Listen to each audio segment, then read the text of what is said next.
আমরা তো জীবনে অনেক কিছুর পেছনে ছুটি। সফলতা, টাকা, নাম, যশ, খ্যাতি।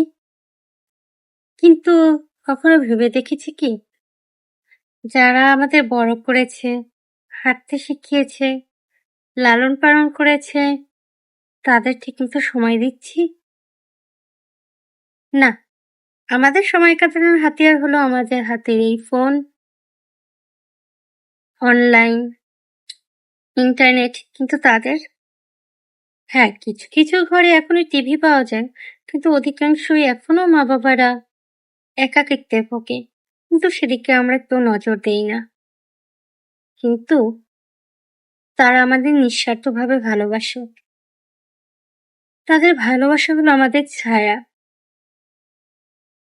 আর এই ছায়া যদি আমাদের জীবন থেকে একবার সরে যায়, তবেই আমরা অনুভব করতে পারবো সূর্যের কতটা তীব্রতা।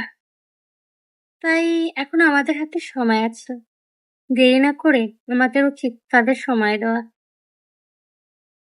তোমার ব্যস্ততার মাঝে তুমি একটু সময় দাও বাবা মাকে।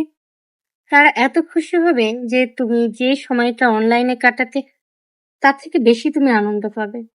তোমার এই যে আমরা তরুণরা যে একটা বাজে অভ্যাস, যে আমরা ডিপ্রেশনে ভুগি, বিশ্বাস করো তাদের সাথে সময় কাটালে সব কিচ্ছু থাকবে না। হ্যাঁ, আমি নিজে এক্সপিরিয়েন্স করেছি বলেই বলছি। আমার লাইফে আমার ফ্যামিলি, আমার মা বাবা সবার আগে। আমি আছিও শান্তিতে, আলহামদুলিল্লাহ। অন্য ৮-১০টা মেয়ের থেকে অনেক বেশি সুখে আছি, শান্তিতে আছি। তোমরাও একবার চেষ্টা করে দেখতে পারো। কারণ তারা আছে বলেই তুমি আছো। তারা যতক্ষণ আছে তাদের ভালোবাসো, তাদের সময় দাও।